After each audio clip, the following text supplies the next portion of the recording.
चुनाव में Congress party SVEEP करने जा रही है, स्वीप करने जा रही है, आंधी आ रही है। हम सबकी सरकार बनाएंगे, किसी एक की सरकार नहीं होगी, पूरे हरियाणा की सरकार होगी। शैलजा जी ने कहा कि यहां कांग्रेस की लहर है। हुड्डा जी ने भी कहा कि पूरे हरियाणा में कांग्रेस की लहर है। मैं कहती हूं ये आपके सम्मान की लहर है। जो इस देश को चलाते हैं, किसान, मजदूर, गरीब लोग खून पसीना देकर चलाते हैं। जहां भी मुझे दिखाओ उनके बैंक अकाउंट में पैसा डालो। और मेरा लक्ष्य, मैं बता रहा हूं आपको, याद रखो, जितना पैसा इन्होंने अदानी अंबानी को दिया है, उतना पैसा मैं हिंदुस्तान के किसान, मजदूर, गरीब, दलित उनके जेब में डालने वाला हूं। एक ना एक तरीका निकाल कर एमएसपी दिलवाकर, कर्जा माफ कर। हेलो दोस्तों, स्वागत है हमारे YouTube चैनल ब्लैक नीति में। क्या दोस्तों बीजेपी का हरियाणा में इस बार सुपड़ा साफ होने जा रहा है? क्या दोस्तों बीजेपी इस बार हरियाणा में एक बड़ा अंतर से हारने जा रही है? इतना बड़ा अंतर से इसका उम्मीद न बीजेपी को था, न आरएसएस को, नहीं अमित शाह मोदी जी को था। इसका भनक तक भी लगने नहीं दिया दोस्तों। क्या कांग्रेस इस बार हरियाणा में क्लीन स्वीप करने जा रही है दोस्तों? क्योंकि दोस्तों हरियाणा के ऊपर जितना भी सर्वे, जितना भी रिपोर्ट्स आया, चाहे वो लोकपोल का सर्वे हो या इंडिया टुडे का सर्वे, उस सारे के सारे सर्वे में बीजेपी का सुपड़ा साफ होते हुए नजर आ रहा है। बीजेपी का हालात इतना नाजुक है, हालात इतना खराब है इस बार हरियाणा में, जो बीजेपी अपना इज्जत सम्मान भी नहीं बचा पाएगी दोस्तों। क्योंकि दोस्तों हरियाणा में पिछले कई सालों से जो मुद्दा उठा है, जो समस्या है, उस मुद्दे पे बीजेपी सरकार खड़ा नहीं उतर पाई दोस्तों।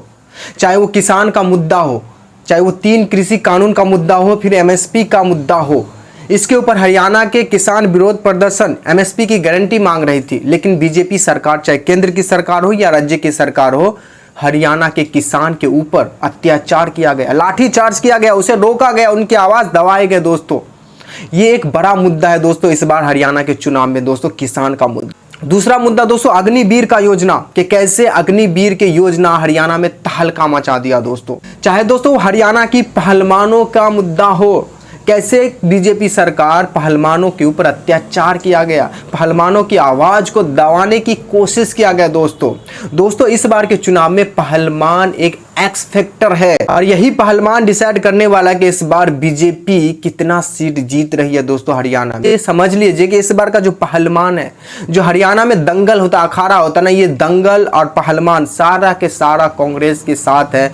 आप अंदाजा लगा लीजिए कि क्या हाल होने वाला दोस्तों। चाहे फिर वो मुद्दा बेरोजगारी का हो, हरियाणा में, हरियाणा के युवा के पास नौकरी नहीं है, बेरोजगारी है। जब बेरोजगारी ज्यादा है, गरीबी ज्यादा है दोस्तों ये सब मुद्दा हरियाणा में हॉट मुद्दा है दोस्तों। और इस सारे के सारे मुद्दा का असर आपको इस बार के चुनाव में दिखेगा, और यही वजह है कि बीजेपी का इस बार सुपड़ा साफ होने जा रहा है दोस्तों पिछले 10 साल से बीजेपी की हरियाणा में सरकार है, पर बीजेपी सरकार से हरियाणा की न जनता खुश है, न हरियाणा के किसान खुश है, न हरियाणा के जवान खुश है, न हरियाणा के पहलवान खुश है, न हरियाणा के मजदूर लोग खुश है। यहाँ तक हरियाणा के आम लोग भी खुश नहीं है दोस्तों। यहाँ तक कि दोस्तों हरियाणा के जाट समुदाय जो 25% है हरियाणा में, वो समाज भी बीजेपी सरकार से नाखुश है, और इस बार बीजेपी के खिलाफ ही जाट खड़ा हो रहा है दोस्तों।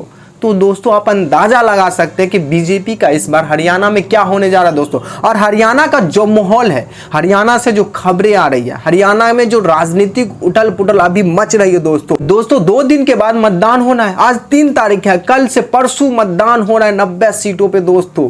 और जो हरियाणा में लहर है, हरियाणा में जो आंधी है, हरियाणा में जो तूफान है, वो कांग्रेस का आंधी है, राहुल गांधी का आंधी है। और यही बड़ी वजह है दोस्तों कि हरियाणा में चुनाव है। चुनाव से 2 दिन पहले मोदी जी, अमित शाह हरियाणा के अखाड़ा छोड़ चुके हैं। नरेंद्र मोदी भारत के प्रधानमंत्री झारखंड में जाके रैली करते दोस्तों, अमित शाह महाराष्ट्र में जाके रैली करते, जो कि इन दोनों राज्यों में अभी चुनाव का ऐलान भी नहीं हुआ है। चुनाव तो हरियाणा में हो रहा है, आपको रैली तो हरियाणा में करना चाहिए, लेकिन आप कर रहे झारखंड में जाके, महाराष्ट्र में जाके।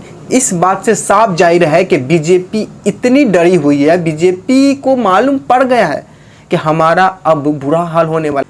हरियाणा के जो चुनाव बहुत महत्वपूर्ण है, महाराष्ट्र के लिए, बिहार के लिए, दिल्ली के लिए, और यहाँ तक नरेंद्र मोदी कुर्सी का भी सवाल है दोस्तों अब मैं आपके सामने वो हरियाणा के चुनावी आंकड़ा रखना चाहूंगा, और इस चुनावी आंकड़ा से आप ये समझ सकते हो कि बीजेपी का क्या हाल होने वाला है हरियाणा में दोस्तों, समझ सकते हो आसानी से दोस्तों चलिए बात करते हो 2014 के विधानसभा लोकसभा चुनाव के दोस्तों 2014 में मोदी लहर था। मोदी प्रधानमंत्री बतौर प्रधानमंत्री के उम्मीदवार बन के पूरे देश भर में रैलियां किया था दोस्तों। लोकसभा का चुनाव हुआ, उस लोकसभा चुनाव में हरियाणा में बीजेपी 7 सीट जीती थी, जबकि कांग्रेस को 1 ही सीट मिली थी दोस्तों। और उसी साल विधानसभा का चुनाव हुआ दोस्तों, उस चुनाव में बीजेपी को बहुमत मिली थी हरियाणा में, 47 सीट जीती थी और बीजेपी की सरकार बनी थी, मनोहर लाल खट्टर मुख्यमंत्री बने थे दोस्तों। लेकिन दोस्तों कांग्रेस को लोकसभा में 1 सीट मिली थी, लेकिन विधानसभा में 15 सीट मिली थी दोस्तों। अब आइए 2019 में 2019 के लोकसभा चुनाव में बीजेपी हरियाणा में 10 के 10 सीट जीती थी।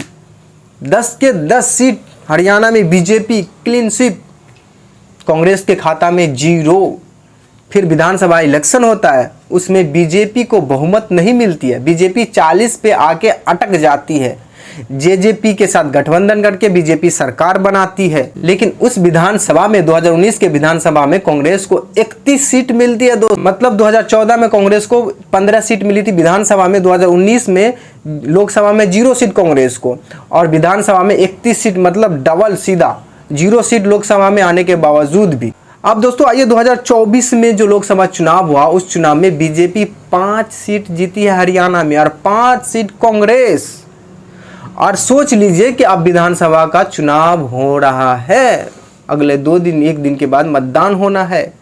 जब बीजेपी 10 सीट जीती थी तो विधानसभा में 40 सीट जीती थी, कांग्रेस 0 जीती थी, 31 सीट जीती थी। लेकिन इस बार कांग्रेस 5 जीती है, बीजेपी 5 जीती है, तो आप विधानसभा का हिसाब आंकड़ा आप लगा लीजिए क्या होने वाला है दोस्तों ये चुनावी आंकड़ा से साफ जाहिर होता है कि बीजेपी का इस बार इतना बुरी हार होने वाली है हरियाणा में, जिसका आप अंदाजा भी नहीं लगा सकते दोस्तों। और कांग्रेस क्लीन स्वीप कर रही है दोस्तों इस बार। और दोस्तों हरियाणा में जो अभी मुद्दा उठा है ना, चाहे वो किसान का मुद्दा हो, पहलवान का मुद्दा हो, जवान का मुद्दा हो, या गरीबी मुद्दा हो, या बेरोजगारी का मुद्दा हो, इस सब के खिलाफ बीजेपी सरकार है। और सब लोग हरियाणा के, चाहे वो जाट समुदाय का लोग ही क्यों ना हो, जो कभी जाट समुदाय के लोग बीजेपी को वोट करते थे, लेकिन इस बार हरियाणा के जाट समुदाय लोग भी बीजेपी के खिलाफ है। अब इस बात से अंदाजा लगा सकते हैं कि बीजेपी का क्या हाल होने वाला है इस बार के चुनाव हरियाणा में दोस्तों एक अंदर की खबर बताता हूं कि बीजेपी इस बार हरियाणा में 10-70 के अंतर से हार रही है। कितना? 10-70 के अंतर से दोस्तों, ये बहुत बड़ी हार होती है। मतलब बीजेपी 10 सीट के आसपास ही जीत रही है हरियाणा में। अगर दोस्तों बीजेपी की इतनी बड़ी हार होती है तो इसका सीधा असर महाराष्ट्र में पड़ने वाला है दोस्तों, क्योंकि कुछ ही दिनों में महाराष्ट्र में भी चुनाव है। अगर महाराष्ट्र में पड़ा, मगर बीजेपी के हाथ से महाराष्ट्र गया, तो ये मान के चलिए कि दिल्ली भी जाना लगभग तय। दोस्तों आपकी राय क्या है दोस्तों हरियाणा में इस बार? बीजेपी तो हार रही है तो तय है, लेकिन ये आप मुझे बताइए कि बीजेपी कितना अंतर से हार रही है? क्या बीजेपी अपना इज्जत सामान बचा पाने में भी कामयाब होगी या नहीं होगी? दोस्तों आप भी अपनी राय इस वीडियो के कमेंट में हमें दे सकते हैं।